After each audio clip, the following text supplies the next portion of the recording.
2023 ಒಂದು ಪ್ರಕರಣ ದಾಖಲಾಗುತ್ತೆ.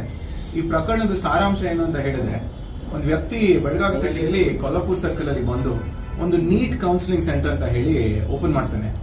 ಓಪನ್ ಮಾಡಿ ಒಂದು 10 ರಿಂದ 12 ಜನನ ಅವನು ಎಂಪ್ಲಾಯೀಸ್ ಆಗಿ ಇಟ್ಕೊಂತಾನೆ.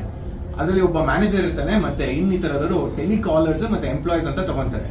ಇವ್ರ ಕೆಲಸ ಏನಿರುತ್ತೆ ಅಂತ ಹೇಳಿದ್ರೆ, ಯಾವ ಮಕ್ಳು 12th ಸ್ಟ್ಯಾಂಡರ್ಡ್ ಮುಗಿಸಿ ಈ MBBS ಸೀಟಿಗೆ ಯಾರು ಓಡಾಡ್ತಿರ್ತಾರೆ, ಈ ನೀಟ್ ಎಕ್ಸಾಮ್ ಬರ್ದಿರ್ತಾರೆ, ಮತ್ತೆ NTA ಥ್ರೂ ಎಕ್ಸಾಮ್ ಬರ್ದಿರ್ತಾರಲ್ಲ, ಅವರಿಗೆ ಯಾರಿಗೆ ಮಾರ್ಕ್ಸ್ ಕಡಿಮೆ ಬಂದಿರುತ್ತೋ ಅವರಿಗೆ ಅವರು ಫೋನ್ ಮುಖಾಂತರ ಮತ್ತೆ ಈ ಒಂದು ಕಾಲ್ ಸೆಂಟರ್ ಮುಖಾಂತರ, ಕೌನ್ಸಿಲಿಂಗ್ ಸೆಂಟರ್ ಮುಖಾಂತರ ಕಾಲ್ ಮಾಡಿ ಅವ್ರಿಗೆ ಹೇಳ್ತಾರೆ, ನಾವು ನಿಮಗೆ ಮೆಡಿಕಲ್ ಸೀಟ್ ನ ಕೊಡಿಸ್ಕೊಡ್ತೀವಿ, ನಮ್ಗೆ ಬೇರೆ ಬೇರೆ ಪ್ರಾಧಿಕಾರದಿಂದ ಎಲ್ಲರೂ ಪರಿಚಯ ಇದ್ದಾರೆ, ಸೊ ನೀವು ನಮ್ಗೆ ದುಡ್ಡು ಕೊಟ್ರೆ ನಾವು ನಿಮ್ಗೆ ಕೊಡಿಸ್ಕೊಡ್ತೀವಿ ಅಂತ ಹೇಳಿ ಈ ತರ ಬೆಳಗಾವಿ ಸಿಟಿಯಲ್ಲಿ ಒಂದು 10 ಜನಕ್ಕೆ ಮೋಸ ಮಾಡಿರ್ತಾನೆ.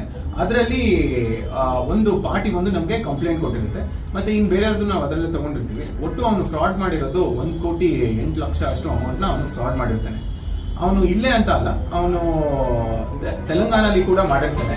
ಅವನ ಮೇಲೆ ಒಟ್ಟು ಪಂಜಾಗುಟ್ಟ ಪೊಲೀಸ್ ಸ್ಟೇಷನ್ ಅಲ್ಲಿ 7 ಪ್ರಕರಣ ದಾಖಲಾಗಿರುತ್ತೆ, ಮತ್ತೆ ಜೂಬ್ಲಿ ಹಿಲ್ಸ್ ಪೊಲೀಸ್ ಸ್ಟೇಷನ್ ಅಲ್ಲಿ 4 ಪ್ರಕರಣ ದಾಖಲಾಗಿರುತ್ತೆ, ಮತ್ತೆ ನಮ್ಮ ಬ್ಯಾಂಗ್ಳೂರಲ್ಲಿ ಅಶೋಕ್ ನಗರ್ ಪೊಲೀಸ್ ಸ್ಟೇಷನ್ ಅಲ್ಲಿ 1 ಪ್ರಕರಣ ದಾಖಲಾಗಿರುತ್ತೆ, ಮತ್ತೆ ಭೋಪಾಲಲ್ಲಿ, ಮಧ್ಯಪ್ರದೇಶ್ ಭೋಪಾಲಲ್ಲಿ ಕ್ರೈಮ್ ಬ್ರಾಂಚ್ ಅವರು ಅವನ ಮೇಲೆ ಒಂದು ಪ್ರಕರಣ ದಾಖಲು ಮಾಡಿರ್ತಾರೆ, ಮತ್ತೆ ಬ್ಯಾಂಗ್ಳೂರ್ ಸಿಟಿಯಲ್ಲಿ RT ನಗರ್ ಪೊಲೀಸ್ ಠಾಣೆಯಲ್ಲಿ ಕೂಡ ಒಂದು ಪ್ರಕರಣ ದಾಖಲಾಗಿರುತ್ತೆ. ಇದೇ ಒಂದು ಮೋಡಸ್ ಆಪರೆಂಡಿ ಆಗಿರುತ್ತೆ.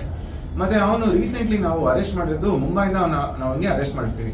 ಆ ಸಮಯದಲ್ಲಿ ಹೆಂಗೆ ಅರೆಸ್ಟ್ ಆಗಿರುತ್ತೆ ಅಂತ ಹೇಳಿದ್ರೆ, ಅವ್ನು ಮುಂಬೈಲಿ ಸಹ ಹೆಂಗೆ ಈ ಬೆಳಗಾವಿ ಸಿಟಿಯಲ್ಲಿ ಕೊಲ್ಲಾಪುರ್ ಸರ್ಕಲ್ ಅಲ್ಲಿ ಹೆಂಗೆ ಒಂದು ಕೌನ್ಸಿಲಿಂಗ್ ಸೆಂಟರ್ ಓಪನ್ ಮಾಡಿರ್ತಾನೋ, ಅದೇ ರೀತಿಯಲ್ಲಿ ಮುಂಬೈ ಸಿಟಿಯಲ್ಲೂ ಸಹ ಒಂದು ಓಪನ್ ಮಾಡಿ ಸ್ಟಾರ್ಟ್ ಮಾಡ್ಲಿಕ್ಕೆ ಪ್ರಾರಂಭ ಮಾಡಿರ್ತಾನೆ.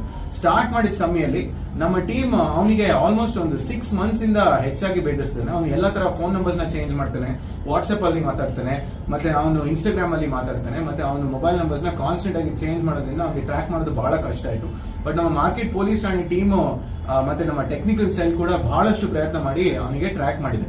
ಸೊ ಅವನು ನಮಗೆ ಮುಂಬೈಯಲ್ಲಿ ಅವನ ಡ್ರೈವರಿನ ಒಂದು ಫೋನ್ ಕಾಲ್ ಬೇಸಿಸ್ ಮೇಲೆ ಅವನು ನಮಗೆ ಪತ್ತೆ ಆಗ್ತಾನೆ. ಅವನು ಪತ್ತೆ ಆದ್ಮೇಲೆ ನಾವು ಅವನಿಗೆ ಹೋಗಿ ಅರೆಸ್ಟ್ ಮಾಡ್ಕೊಂಡು ಕರ್ಕೊಂಡ್ ಬರ್ತೀವಿ. ಅರೆಸ್ಟ್ ಮಾಡಿ ಕರ್ಕೊಂಡ್ ಬಂದ್ಮೇಲೆ ಅವನದು ಪೂರ್ತಿ ಕೇಸಿನ ಬಗ್ಗೆ ಅವನಿಗೆ ಕೇಳ್ತೀವಿ, ಯಾರ್ಯಾರನ್ನ ಇಟ್ಕೊಂಡಿದ್ದ, ಅವನ ಬ್ಯಾಂಕ್ ಅಕೌಂಟ್ಸ್ ನ ವೆರಿಫೈ ಮಾಡ್ತೀವಿ, ಮತ್ತೆ ಅವನ ಪ್ರಾಪರ್ಟೀಸ್ ಎಲ್ಲೆಲ್ಲಿ ಮಾಡಿದಾನೆ, ಮತ್ತೆ ಅವನು ಬಂದಿದ್ದು ಟೋಟಲ್ ದುಡ್ಡನ್ನ ಯಾವ ರೀತಿ ಸ್ಪೆಂಡ್ ಮಾಡಿದಾನೆ, ಮತ್ತೆ ಪ್ರೊಸೀಡ್ಸ್ ಆಫ್ ಕ್ರೈಮ್ ಎಲ್ಲೆಲ್ಲಿ ಹೋಗಿದೆ ಅಂತ ಹೇಳಿ ನಾವು ಪರಿಶೀಲನೆ ಮಾಡ್ತೀವಿ. ಪರಿಶೀಲನೆ ಮಾಡಿದಾಗ ನಮ್ಗೆ ನಾವು ಹೋಗಿ ಅವನಿಗೆ ಕರ್ಕೊಂಡೋಗಿ ರಿಕವರಿ ಮಾಡ್ಕೊಂಡ್ ಬರ್ಲಿಕ್ಕಾಗಿದ್ದು ಈಗ 12 lakh rupees ನಾವು ಅವನ ಹತ್ರ recovery ಮಾಡ್ಕೊಂಡಿದೀವಿ.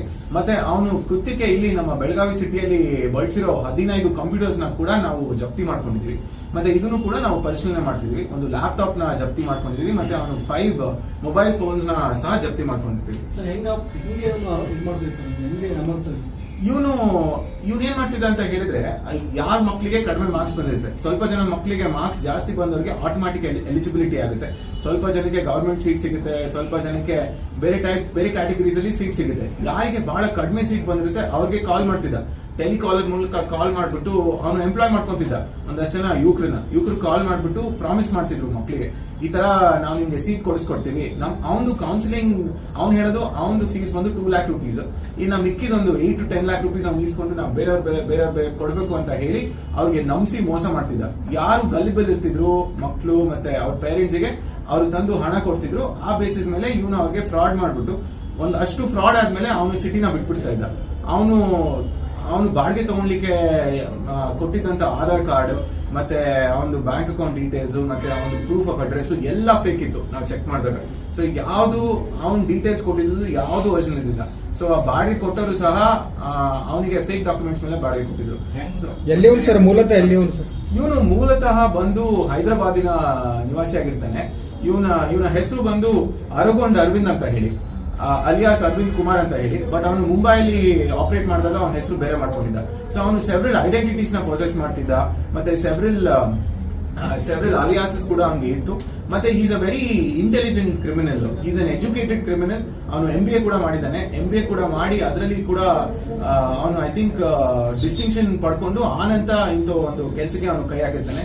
So he knows how to use technology, ಮತ್ತೆ ಯಾವ ರೀತಿ ಮಾತಾಡಬೇಕು, ಮತ್ತೆ ಅವನು ಫುಲ್ ಕಂಪನಿ ಸ್ಟ್ರಕ್ಚರ್ ನೋಡಿದ್ರೆ ಹೆಂಗೆ ಅವನು ಫರ್ನಿಚರ್ ಪ್ರೊಕ್ಯೂರ್ ಮಾಡಿದ್ದ, ಮತ್ತೆ ಯಾರಿಂದ ತರಿಸಿದ, ಎಲ್ಲಿ ಹೋಗಿದ್ದ, ಹೆಂಗೆ ಭೇಟಿ ಮಾಡಿದ ಅಂತ ನೋಡಿದ್ರೆ it's a very well thought out thing.